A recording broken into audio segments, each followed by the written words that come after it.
کیا ہماری وفاداری کو چینج کرے؟ اگر ان کا یہ کام ہے تو برائے مہربانی بارڈروں کو چھوڑ دے. اگر ان کا یہ کام ہے تو برائے مہربانی یہ جو آپ کروڑوں روپے فنڈز لیتے ہیں امن کے نام سے اس کو چھوڑ دے, یہ کام شروع کرے. جناب اسپیکر صاحب, جب ان کو اٹھایا جاتا ہے اور اس کو لے کے جاتے ہیں تو میرے ساتھ ان نون نمبرز پہ بارگین آتا ہے, اور سی ایم صاحب گنڈاپور صاحب جو اس وقت ہماری پریزیڈنٹ ہے وہ میرے ساتھ مسلسل رابطے میں ہوتا ہے. یہ جو موجودہ آئی جی بیٹا ہوا ہے ان کے ساتھ اس کی میسیجز ہوتے ہیں. آپ بھی میرے پاس ان کی میسیجز پڑے علی امین صاحب کی, سی ایم صاحب کی, کہ انہوں نے اسے کہا کہ آپ کی گھر میں خواتین نہیں ہے, آپ کی بچی نہیں ہے, کہ آپ ڈاکٹر امجد کا بیٹا آپ کی پولیس کی ریڈ میں آئی ایس آئی والی اٹھا کے لے کی گئی ہے اور ان کو دھمکیاں دے رہی ہے کہ اگر آپ نے پارٹی نہیں چھوڑی تو ہم آپ کی بیٹی کو مار ڈالیں گی. مجھے جب یہ 4-5 دفعہ کال کرتے ہیں اور میں کہتا ہوں, اعلان کہتا ہوں کہ میری جو کنورسیشن ان کے ساتھ ہوئی ہے اس کو پبلک کیا جائے تاکہ ان لوگوں کو پتہ چل جائے کہ میرا ایمان اتنا کمزور نہیں تھا. میں نے اس بندے کو کہا, اور میں جانتا ہوں کہ کون کون وہاں بھی سرکٹ ہاؤس میں بیٹھے ہیں, میں نے اسے کہا کہ میرے 3 بچے اور بھی ہیں, ان کو بھی لے جاؤ, ان کی سر کاٹ دو, میرے پاؤں میں ادا کی رکھ دو, تب بھی میں پاکستان تحریک انصاف کو اور اپنی نظریں کو اور اپنی ایمان کو نہیں چھوڑوں گا. اسپیکر صاحب, بہت ہو گیا.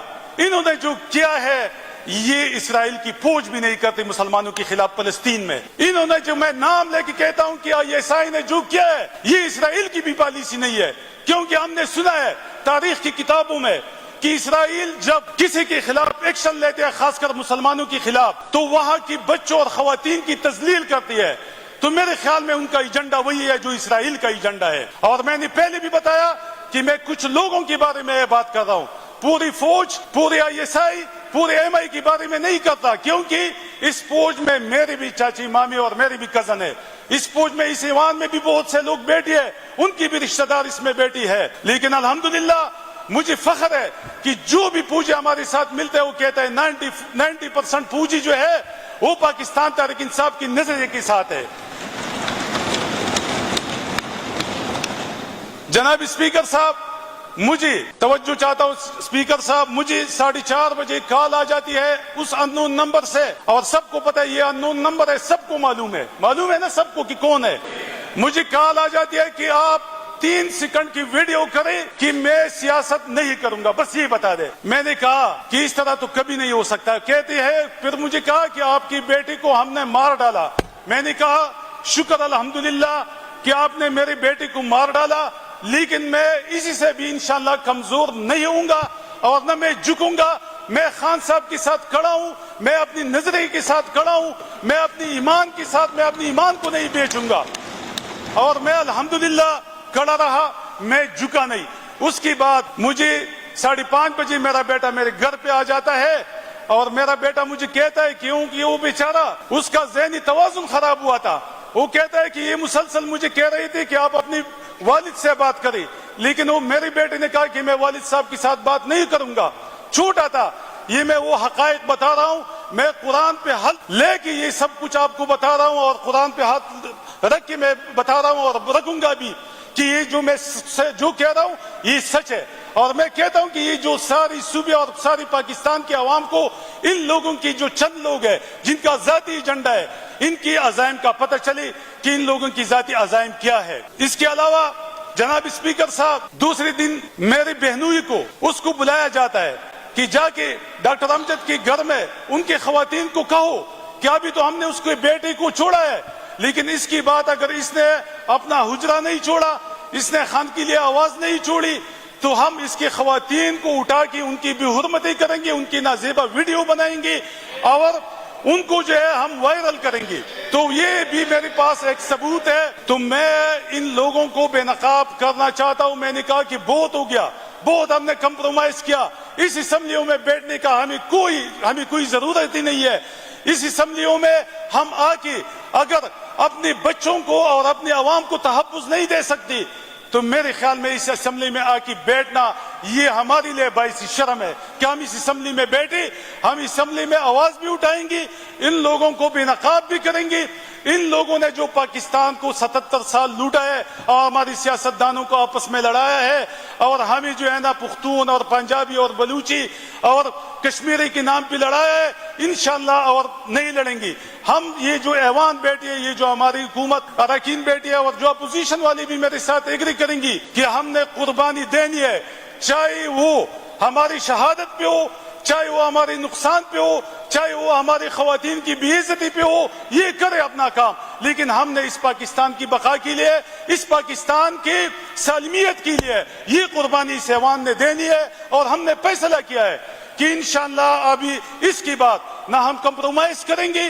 اس کی بات جو لوگ ان چیزوں میں ملوث ہے, جو غیر قانونی کاموں میں ملوث ہے, جو آئین کو رونتے ہوئے اداروں میں رہ کے آئین کو رونتے ہیں, ہم ان کو بے نقاب کریں گے. جناب اسپیکر صاحب, یہ پرسوں D G I S P R صاحب نے کہا کہ ہم غیر سیاسی لوگ ہیں, ہمارا سیاست سے کوئی کام نہیں ہے. جو کل پارلیمنٹ میں ہوا, یہ میرے اپوزیشن کی دوست بیٹی ہے ساری وہاں پی ڈی ایم کی شکل میں ان سے پوچھنا چاہتا ہوں, یہ اون کرتے ہیں کہ یہ حکومت وفاقی حکومت نے کیا ہے کل؟ میرے خیال میں کوئی بھی اون نہیں کرے گا ان میں سے کہ یہ وفاقی حکومت نے کیا ہے. اگر وفاقی حکومت نے نہیں کیا تو ان کو بھی تھوڑا سا زحمت کرنی ہوگی, ان کو بھی اپنے آپ میں تھوڑا سا کرج لانا ہوگا. یہ بتائے کہ جن لوگوں نے کل یہ کام کیا ہے پارلیمنٹ میں اور پارلیمنٹ کی تقدس کو پامال کیا ہے, تاکہ یہ لوگ بھی ان کو بے نقاب کریں گے. اگر اس طرح نہیں ہے, ہم یہ کہتے ہیں کہ وہاں بھی ہماری حکومت ہے, یہاں کھیپی میں پی ٹی آئی کی حکومت ہے, چلو پی ٹی آئی والے جانے اور ان کا کام جانے. تو میرے خیال میں یہ اس قوم کے ساتھ زیادتی ہے, اس ملک کے ساتھ زیادتی ہے. جناب اسپیکر صاحب, یہ جو ہر بات پہ آتی ہے D G I S P R صاحب اور کہتے ہیں کہ وفاقی حکومت کو ڈیفینڈ کرتے ہیں, کبھی کہتے ہیں ڈالر نیچے گیا, کبھی کہتے ہیں اوپر گیا, کبھی کہتے ہیں جی ڈی پی اوپر چلا گیا, کبھی نیچے, یعنی ان کی وکالت وہ کر رہے ہیں. تو یہ سیاست نہیں ہے تو کیا ہے؟ میں پوچھنا چاہتا ہوں کہ یہ سیاست ہے کہ یہ کیا ہے کہ روز آپ آ کے وفاقی حکومت کو, حالانکہ وفاقی حکومت تو ان کی بیساکھیوں پہ ہے, وفاقی حکومت کا تو کوئی رول ہی نہیں ہے سوائے افتتاحوں کی, سوائے دوروں کی. اس کے علاوہ ان کا رول کیا ہے؟ ہر ڈسٹرکٹ میں ایک پوجی بیٹھا ہوا ہے, ایک بندہ بیٹھا ہوا ہے جو ڈی سی کی کنٹرول کر رہا ہے, اے سی بیٹھا ہوا ہے جو اس کو کنٹرول کر رہا ہے. اور شرم کی بات یہ ہے کہ ہمارا جو پچھلے ڈی پی او صاحب تھا, اس کو میں نے کہا کہ آپ کیوں اتنی نیچے چلی گئی؟ کہتا ہے ہمیں تو کوئی کیپٹن بھی فون نہیں کرتا, ہمیں تو صوبیدار فون کرتا ہے اور ہمیں حکم دیتا ہے کہ جا کے پلانے کے گھر پہ چھاپا مارو, کہ جا کے پلانے کے گھر پہ چھاپا مارو اور اس کی بھی عزت کراؤ تاکہ وہ پارٹی چھوڑ جائے. تو اگر ایک ڈی پی او کی اور ایک کمشنر کی اور ایک ڈی سی کی یہی عزت رہ گئی ہے کہ ایک صوبیدار ان کو ڈائریکشن دیتا ہے, تو میرے خیال میں اس ڈی سی کو, اس ڈی پی او کو, اس کمشنر کو, اس ڈی آئی جی کو, اس کو شرم آنی چاہیے, اس کو یہ نوکری چھوڑنی چاہیے. جناب اسپیکر صاحب, اللہ پاک نے ہمیں آزاد پیدا کیا ہے, اللہ پاک نے ہمیں آزاد سوچ دیا ہے. اللہ پاک بھی ہمارے ساتھ حساب کتاب کرے گا روزی حشر کے میدان میں کہ آپ کو میں نے اشرف المخلوقات بنایا تھا, آپ کو میں نے عقل دی تھی, آپ کو میں نے اختیار دیا تھا, آپ نے کس طرح استعمال کیا اس کی پوچھ ہوگی. جا کے کتابیں پڑھے, جا کے پوچھ لے, علماء سے پوچھ لے, اسی سے ہم سب سے پوچھ ہوگی. کیوں ہم غلام پھر رہے ہیں, کیوں ہم یہاں پہ اس پارلیمنٹ میں بھی غلام بیٹھے ہیں, وہاں پہ بھی غلام بیٹھے ہیں؟ تو کیا ہم سے پوچھ نہیں ہوگی؟ اور ہم اس قوم کی جو تنزل ہے اس کی باقاعدہ طور اس میں ہم ملوث ہیں. اگر ہم نہیں بولیں گے, اگر ہم ان لوگوں کو, جو بچی کچھ لوگ ہیں, جو ایک مٹھی بھر لوگ ہیں, جس نے پاکستان فوج کو بھی بدنام کیا, جس نے اداروں کو بھی بدنام کیا, اور ان کی جو میں نے پہلے بتایا کہ ان کی ذاتی مقاصد ہے اور ذاتی انا ہے, ذاتی بغض ہے, ایک بندے کے ساتھ ہے, ایک نظریے کے ساتھ ہے, حقیقی آزادی کے ساتھ ہے, ان کا جو بغض ہے, میں ان کو اگر ہم بے نقاب نہیں کریں گے, اور یہ اسمبلی کا فلور اللہ پاک نے ہمیں یہ ایک موقع دیا ہے, اللہ پاک نے ہمیں موقع دیا کہ ہم سب اٹھ کے اب بولے کہ ہمارے ساتھ کیا ہوا, ہمارے اوپر کتنی پریشرائز ہمیں کیا گیا, ہمارے اوپر کیا کیا بیتی.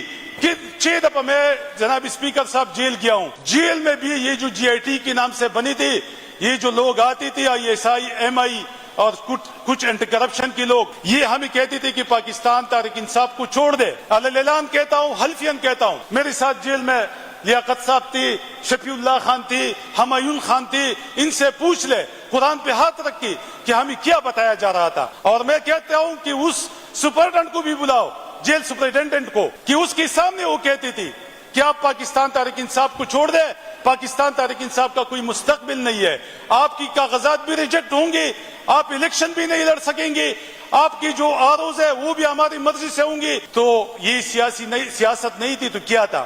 ان کا کیا کام ہے کہ ایک ISI کا ڈائریکٹر آ کے مجھے جیل میں دھمکیاں دیتا ہے اور پھر اس کو کہتے ہیں سپرنٹینڈنٹ کو کہ اس کو ڈیتھ سیل میں ڈال دو کیونکہ یہ ہماری بات نہیں مانتا. یہ ہم پہ گزری ہے. ہم بتائیں گے جناب اسپیکر صاحب، اس لیے بتائیں گے کہ یہ ہماری جو بچے ہیں، ہماری جو مستقبل ہے، ان کی بقا کا مسئلہ ہے، ان کی سالمیت کا مسئلہ ہے. ہم ان کے جو ہمارے بچے ہیں ان کو بھی اتنا ٹارچر کیا گیا ہے. ہماری ایک رکن کو جو یہاں پہ بیٹھا ہے ان کو ٹارچر کیا گیا ہے. ان کو بائی فورس ان سے پارٹی چھڑوائی گئی ہے اور ان کو لالچی بھی دی گئی ہے. مجھے خود لالچ دی گئی ہے کہ کیئر ٹیکر گورنمنٹ میں آپ کو یہ بنائیں گے، وہ بنائیں گے، اس طرح آپ کو الیکشن بھی جتوائیں گے. تو میرا تو جواب یہی تھا سیدھا سادہ کہ میں نظریے کو نہیں چھوڑ سکتا کیونکہ میرے لیے نظریے کو چھوڑنا ایمان کی چھوڑنے کے مترادف ہے. تو اگر اور یہ جو نظریہ ہے خان صاحب کا، یہ میرے خیال میں ان سب لوگوں کی دل کی آواز ہے. یہ خان صاحب کا نظریہ تو ایک بات ہے، لیکن یہ ہماری دل کی آواز ہے، اس لیے ہم ان کے ساتھ کھڑے ہیں. ہم ان کے ساتھ اس لیے کھڑے ہیں، اس نظریے کے ساتھ اور خان صاحب کے ساتھ کہ وہ حق بھی ہے، وہ سچائی بھی ہے. تو جناب اسپیکر صاحب، میں نے جو باتیں کہی یہ سب ریکارڈ پہ ہے. حلفاً کہتا ہوں کہ پاکستان کی ISI کی لوگوں نے ہمیں باقاعدہ ٹارچر کیا ہے، ہمارے خلاف انہوں نے چھاپے پڑوائی ہے، ہمارے بچوں کو اٹھایا ہے، ہماری خواتین کی تذلیل کی ہے. اور آج ہماری خواتین کی تذلیل ہوئی ہے، کل پوری خیبر پختونخوا کی خواتین کی تذلیل یہ کرائیں گی اگر ہم آج ان کو نہیں روکیں گے. اور ایمان کا جو تیسرا درجہ ہے نا، وہ کسی کو دل میں برا کہنا ہے. جو دوسرا درجہ ہے ایمان کا، وہ روکنا ہے. اور جو پہلا درجہ ہے ایمان کا، وہ ہاتھ ڈالنا ہے. اب ہم ہاتھ ڈالیں گے انشاءاللہ، ان کی گریبانوں میں ہاتھ ڈالیں گے کیونکہ یہ ہماری ایمان کا پہلا درجہ ہے کہ ہم ان کی گریبان کو ہاتھ ڈالیں. اگر کوئی ہمیں ہاتھ ڈالتا ہے تو ہم بھی ان کی گریبان کو ہاتھ ڈالیں گے کیونکہ آئین کو یہ نہیں مانتے. اگر یہ آئین کو نہیں مانتے تو اسمبلی کی فلور پہ میں کہتا ہوں کہ میں کسی آئین کو پھر نہیں مانوں گا. اس کی وجہ یہ ہے کہ اگر یہ تنخواہ بھی لیتے ہیں اس آئین کے ذریعے، یہ اپنے بچوں کو پالتی بھی ہے، ان کو ہزاروں مربی بھی ملتی ہے ریٹائرمنٹ کی بات، ان کو پلاٹس بھی ملتی ہے، ان کو کاروبار کے لیے پیسہ بھی دیا جاتا ہے. اگر یہ نہیں مانتے تو پھر ہم کیوں مانیں؟ ہم کیوں اس آئین کو مانیں؟ پھر اس آئین میں امینڈمنٹ کرو، اس آئین میں کہو کہ یہ جو لوگ ہیں، یا ISI ہے یا پاکستانی فوج ہے یا جو یہ بچے کچھ لوگ ہیں، ان کے لیے الگ کوئی شک ڈال دو کہ یہ سب گناہوں سے مبرہ ہے، یہ جو بھی کریں گے یہ کرے. تو ٹھیک ہے، پاکستان میں ہم سیاست کریں گے تو کریں گے، پھر نہیں کریں گے. جناب اسپیکر صاحب، یہ وہ حقائق تھی جو میں نے بیان کی. میں اپنے سارے ایوان کو کہتا ہوں کہ جس کے ساتھ بھی یہ ظلم کیا ہے اور جس نے بھی کیا ہے ان کا باقاعدہ نام لے لے تاکہ یہ لوگ بے نقاب ہو جائے کہ ان لوگوں نے کیا ہے اس سیاست کی خاطر، اس ضد اور انا کی خاطر. بہت بہت شکریہ جناب اسپیکر صاحب، شکریہ.